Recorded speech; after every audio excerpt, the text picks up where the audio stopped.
Wilma, I'm home!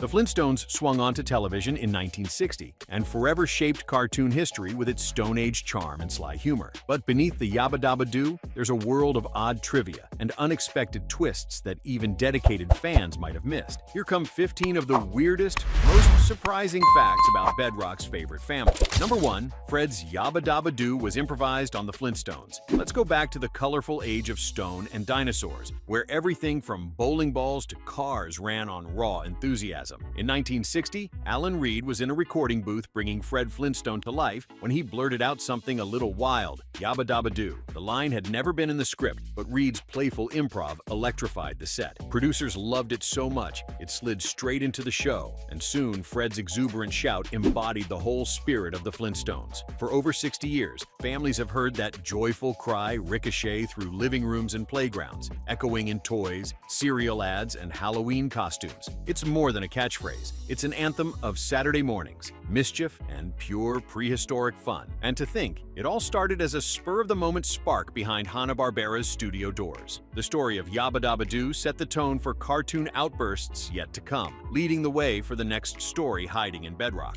Number 2. The show had a laugh track. Despite being a cartoon from the Flintstones, you probably remember that odd burst of laughter echoing through the prehistoric town of Bedrock. The Flintstones, premiering in 1960 on ABC, did something unheard of for cartoons. It used a laugh track, piped in to make viewers feel like they were watching a live-action sitcom. Hanna-Barbera's studio heads believed that primetime TV audiences needed those familiar giggles and guffaws, just like they were used to in classics like I Love Lucy or The Honeymooners. Every time Fred yelled Yabba-Dabba-Doo or Barney bungled a punchline, that laughter rolled in, bridging the gap between animation and grown-up sitcoms. At first, this canned audience applause felt strange, maybe even out of place, but it quickly became a quirky badge of the show's identity. Kids and adults started looking for that chorus of chuckles in every episode. It was risky, a little weird, but it worked, and America learned to love cartoons that laughed along with them. The story of clay feet and stone wheels just wouldn't sound the same without those mid-century giggles rolling through the living room. Number 3. Bronto-Crane appliances used real mechanics from the Flintstones. Remember the satisfying squawk of a bird-powered record player or the lumbering Bronto-Crane dishwasher in the Flintstones? Those wildly impractical Stone Age gadgets weren't just cartoon whimsy. They were love letters to the absurdity of Rube Goldberg machines. The creators took daily 1960s household chores, laundry, dishwashing, even mowing the lawn, and reimagined them with prehistoric flair, using animals as the gears and levers in Fred and Wilma's suburban world. Co-creators William Hanna and Joseph Barbera made sure every episode poked fun at modern conveniences by building these primitive but recognizably complex contraptions. By the show's ABC debut in 1960, viewers were hooked on the satire, with each over-the-top gadget reflecting our own fascination with labor-saving devices. This running gag became the show's signature, handing adults a wry wink while delighting kids with slapstick spectacle. The next time you hear a canary squawk your favorite tune, remember, the Flintstones turned household chores into a prehistoric performance. And just maybe, the distant rumble of a Bronto vacuum still echoes through the ages, inviting us to keep imagining what's possible.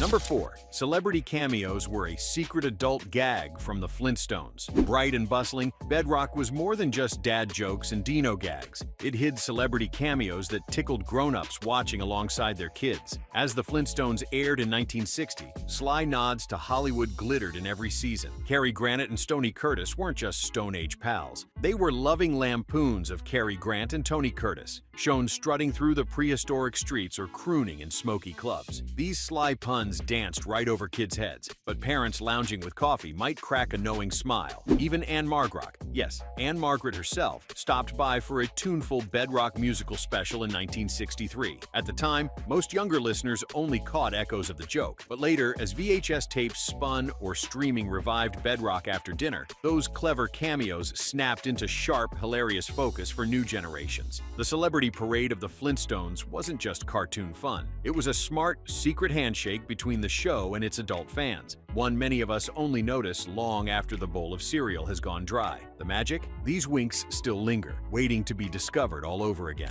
Number 5. Bedrock is a tourist destination. In the 1994 live-action film from the Flintstones, you could almost feel the crunch of gravel underfoot and the sunshine blazing off faux stone houses. Because when Universal Pictures released the Flintstones movie in 1994, they created Bedrock for real. Not some cardboard cutout, but a full-sized city in the California desert, just outside Vallecito. Tourists marveled as Fred and Wilma's world came to life. Dinosaur-shaped appliances, woolly street lamps, even a genuine Bronto-Crane could be spotted during a visit. After filming wrapped, Bedrock didn't just vanish. Instead, the set drew fans from every corner, transforming into a quirky pop culture pilgrimage for travelers aching to step back in time. The site, built for John Goodman's Fred and Rick Moranis' Barney, even hosted weddings and theme parties, cementing its status as both cinema landmark and living cartoon daydream. Eventually, as trends shifted and time wore on, Bedrock's tourist magic faded. But for a glittering stretch of the 1990s, you could say you truly visited the Stone Age. Next up, let's see what strange surprises the 1960s cartoon left behind. Let's pause for a second. Did you ever dream of visiting a movie set or stepping straight into your favorite cartoon? Share your wildest childhood destinations or tell us if you ever made a real-life pop culture pilgrimage. Number 6. Pebbles was supposed to be a boy from the Flintstones. Behind those Stone Age doors, the Flintstones almost welcomed a very different new arrival. In the early 60s, network execs and toy makers alike were certain Fred and Wilma Flintstone should have a baby boy. Imagine little stone clubs and dinosaur-shaped trucks lined up on department store shelves. But in a true prehistoric plot twist, Hanna-Barbera shifted gears after toy companies realized girl dolls held far more promise. With that, 1963 saw the birth of Pebbles, Bedrock's adorable red-haired daughter. Her tiny ponytail and spotted pink onesie sparked a wave of new Pebbles merchandise. She instantly became a fan favorite, adding a new dynamic to Fred and Wilma's household, and breaking cartoon tradition by making the daughter the star. It's wild to think that Pebbles might never have existed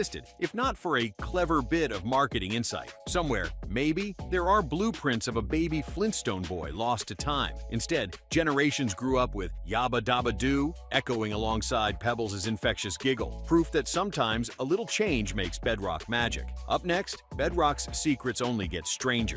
Number 7. A real lost episode exists from the Flintstones. You might think you know all there is to know about Fred and Wilma, but hidden beneath the laugh track and dinosaur appliances lies a secret nearly as old as Bedrock itself. Before anyone heard the familiar theme, Hanna-Barbera's creative team put together a rough black and white test episode called The Flagstones in 1960. It wasn't just the name that was different. Wilma looked a little more angular, Fred's voice had a strange twang, and the backgrounds lacked the polished charm we remember. This demo never aired for the public. It played only at a closed studio conference before being tucked away, forgotten even as the show soared on ABC that fall. Animation historians have spent decades piecing together fragments and storyboards, sometimes surfacing grainy clips at conventions. For collectors, even a single cell from the Flagstones feels like striking gold. In the world of primetime cartoons, few lost experiments take on a mystique quite like Flintstone's very first awkward step. These glimpses behind the curtain remind us how close history can come to looking and sounding just a bit different. Onward to another Stone Age surprise.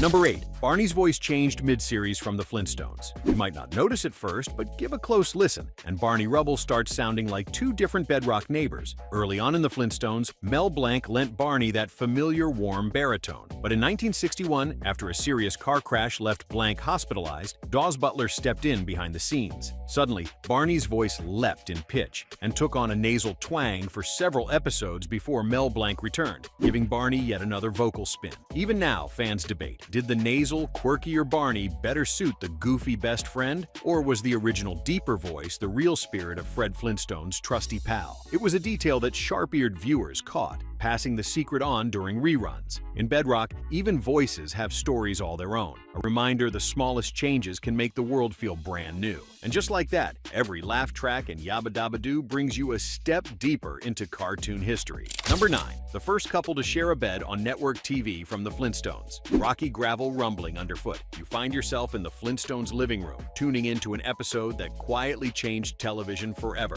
In 1960, Fred and Wilma Flintstone did something so simple, yet so bold for the era. They shared a bed on national television, at a time when most sitcom couples like Lucy and Ricky slept in twin beds across the room. Bedrock's favorite couple tucked in side by side. Hanna-Barbera's clever cartoon not only captured the imagination with Stone Age laughs and foot-powered cars, but it also pushed social boundaries in a subtle, family-friendly way. The image of Fred and Wilma under the same cover didn't cause an uproar, but it did crack the door open for married couples on shows like The Munsters and The Brady Bunch to finally do the same. Looking back, a single stone slab bed quietly nudged television toward a new, more honest normal. With each comforting Yabba-Dabba-Doo, the stage was set for sitcoms to grow up a little and for audiences to dream a bit bigger, one bedtime story at a time. Number 10. The Flintstones lived through a space-age season from the Flintstones, the crunch of pebbles under Fred's feet, and then, out of nowhere, a flash of cosmic green. That was the sound of the Flintstones breaking orbit. In 1965, as ratings slipped in Season 5, Hanna-Barbera made a daring move. They dropped the Great Gazoo, a tiny, floaty, magical alien, straight into the middle of Bedrock. Suddenly, Fred and Barney weren't just pedaling their Stone Age cars or getting into bowling mishaps. They had a space visitor granting wishes and warping the logic of the show. For die-hard fans, this sci-fi twist felt jarring, and many longed for the comfort of mammoth appliances and Bronto burgers. Still, the Great Gazoo,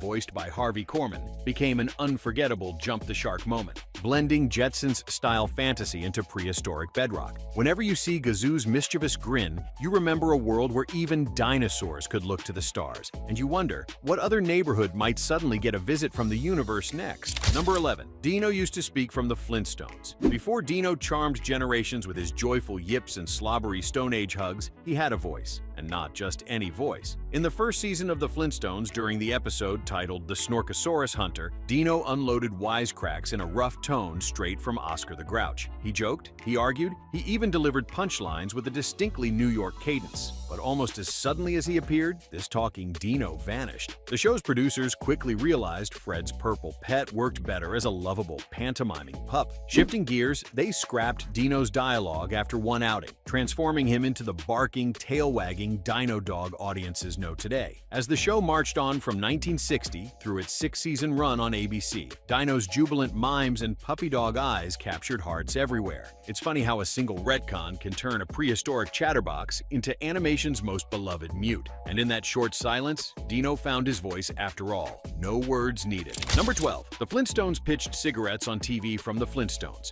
Picture this: a crisp evening, the living room aglow with that warm, wood-paneled glow, and the Flintstones flickering on screen. You'd never expect Fred and Barney, Hanna-Barbera's beloved cavemen dads, to show up pitching cigarettes. But back in the early days of the show, starting in 1960 on ABC, advertisers made it happen. Winston Cigarettes wasn't just a commercial sponsor. They slotted animated ads right into the episodes. Fred and Barney would slip out behind their Stone Age homes and light up, even rhapsodizing about the flavor. It sounds unbelievable today, but these scenes reflected a time when TV boundaries were still a work in progress, and the tobacco industry held sway in living rooms across America. Parents and kids alike watched in disbelief. Imagine if the same thing aired during Saturday morning cartoons now. The Flintstones' cigarette spots were gone by the mid-60s, victims of shifting attitudes and tighter ad regulation. Yet the memory lingers, a curious fossil from an era when Bedrock's innocence had a smoky edge. As you dust off the ashes of these old ads, the next twist in TV history awaits you just around the corner. Number 13. First animated primetime sitcom from the Flintstones. The sound of a Brontosaurus garbage disposal or a woolly mammoth vacuum instantly recalls a TV moment that changed everything. In 1960, the Flintstones crashed onto ABC's Friday night lineup, becoming the first ever animated series to anchor prime time for grown-ups, not just kids. Suddenly, families were gathering together after dinner to laugh at Fred's misadventures and Wilma's sharp wit, all set to a raucous laugh track that made Bedrock feel like your own living room. This Stone Age sitcom reimagined the nuclear family, swapping station wagons for foot-powered cars and bowling alleys for prehistoric drive-ins. It set the stage for future animated hits, breaking ground decades before The Simpsons would even doodle their way into pop culture. Fred Flintstone's catchy Yabba-Dabba-Doo became a national catchphrase, and for 6 seasons, ABC's gamble on animation for adults paid off big time. The primetime experiment of the Flintstones proved cartoons could be more than Saturday morning fluff. It's one quiet revolution, still echoing in every animated laugh we hear today. Number 14. Fred's voice mirrored Jackie Gleason from the Flintstones. Picture Fred Flintstone stomping through Bedrock, bellowing Yabba-Dabba-Doo with that unmistakable gravel in his voice. But here's the twist. Not only did he help shape the first ever primetime animated sitcom, Fred's mannerisms were an uncanny echo of Jackie Gleason's Ralph Kramden from The Honeymooners. Voice actor Alan Reed didn't just pull Fred out of thin air. Instead, his loud, bombastic delivery, right down to the fired-up catchphrases, was Reed's loving homage to Gleason's blue-collar bus driver, who first won over America in the mid-1950s. When the Flintstones premiered on ABC in 1960, adults in the audience couldn't miss the resemblance. The mimicry sparked sly accusations that Hanna-Barbera had brought the Honeymooners back in Stone Age cartoon form. But that wink to classic TV was part of the magic. Fred's booming voice, equal parts bluster and heart, made Bedrock feel familiar, as if Ralph Kramden himself had picked up a club, donned a spotted tunic, and started plotting another get-rich-quick scheme. And with every shout across that Stone Age living room, you're reminded how the lines between live action and animation could sometimes blur in the sweetest ways, queuing up the next dose of TV nostalgia. Number 15. Original working title was The Flagstones from the Flintstones. Imagine a world where Fred and Wilma didn't live in Bedrock as the Flintstones. Originally, Hanna-Barbera had dubbed their new animated sitcom The Flagstones. It rolled off the tongue with a certain stony charm, but fate and a bit of legal drama had other ideas. In 1960, just before the show's ABC premiere, a legal threat arrived from the creators of High and Lois, a newspaper strip whose central family was named the Flagstones. With a name so similar, confusion and lawsuits loomed. At the last minute, the creators swapped Flagstones for Flintstones, and the rest became TV history. It's strange to think, Wilma hollering for Fred in that familiar tone but calling him Fred Flagstone. Our ties to the Stone Age scene would have sounded very different, but the bedrock of nostalgia remains the same. As those opening theme notes echo, you can't help but wonder, how much can a simple name change shape the memories that follow?